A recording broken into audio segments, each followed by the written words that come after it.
আজকে রান্না করব চিকেন কষা আর তার সাথে তন্দুরি রুটি।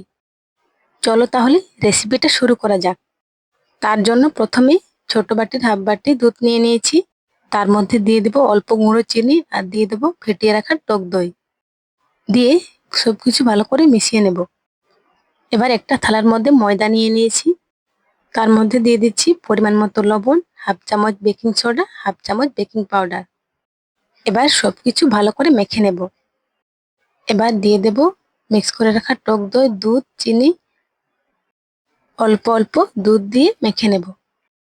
এইভাবে অল্প অল্প করে দুধ দিয়ে মেখে নিতে হবে খুব ভালো করে, যতক্ষণ না একটা সফট ডো তৈরি হচ্ছে। ময়দাটা খুব ভালো করে মাখানো হয়ে গেছে। এবার একটা বাটিতে দিয়ে ঢাকা দিয়ে রেখে দেবো 10 মিনিট মতো।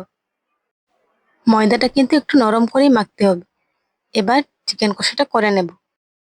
কড়াইতে সরষের তেল দিয়ে তেলটা গরম হয়ে গেলে তার মধ্যে দিয়ে দেবো কেটে রাখা আলু। লবণ দিয়ে একটু লাল লাল করে ভেজে নেব। ভাজা হয়ে গেছে, এবার তুলে নেব। এবার কড়াইতে তেজপাতা, দারচিনি, ছোট এলাচ, লবঙ্গ আর গোটা গোলমরিচ দিয়ে দেব পেঁয়াজ কুচি আর দিয়ে দেবো চেরা কাঁচা লঙ্কা। এবার কিছুক্ষণ নাড়াচাড়া করে হালকা ভাজা ভাজা হয়ে এলে তার মধ্যে দিয়ে দেবো 1 চামচ আদা রসুন বাটা। দিয়ে আবারও কিছুক্ষণ নাড়াচাড়া করে দিয়ে দেবো আগে থেকে পরিষ্কার করে ধুয়ে রাখা চিকেন।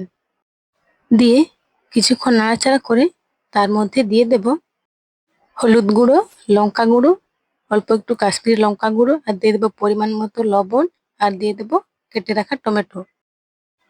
এবার বেশ কিছুক্ষণ ধরে নাড়াচাড়া করে নিতে হবে। এরপর দিয়ে দেবো আগে থেকে ভেজে রাখা আলু। আমি এখানে চিকেনে আলু দিয়েছি, তোমরা চাইলে নাও দিতে পারো। এবার বেশ কিছুক্ষণ নাড়াচাড়া করে তার মধ্যে দিয়ে দেবো অল্প ধনে গুঁড়ো। দিয়ে আবারও কিছুক্ষণ নাড়াচাড়া করে ঢাকা দিয়ে বেশ কিছুক্ষণ কষিয়ে নেব। 5 থেকে 7 মিনিট মতো খুব ভালো করে কষিয়ে নেওয়ার পর ঢাকনা খুলে নেব। এবার কিছুক্ষণ নাড়াচাড়া করে দেখতেই পাচ্ছ চিকেনটা খুব ভালো করে কষানো হয়ে গেছে। এবার তার মধ্যে দিয়ে দেব অল্প একটু জল। জল দিয়ে আবারও কিছুক্ষণ ফুটিয়ে নেব। আর তার মধ্যে দিয়ে দেব হাফ চামচ কাসুরি মেথি। দিয়ে আবারও ঢাকা দিয়ে দেব। এবার 5 মিনিট মতো ফুটিয়ে ঝোলটা কমে এলে নামিয়ে নেব। বেশ রেডি চিকেন কষা। তোমরা চিকেন কষা দিয়ে কি খেতে পছন্দ করো কমেন্ট করে জানিয়ে।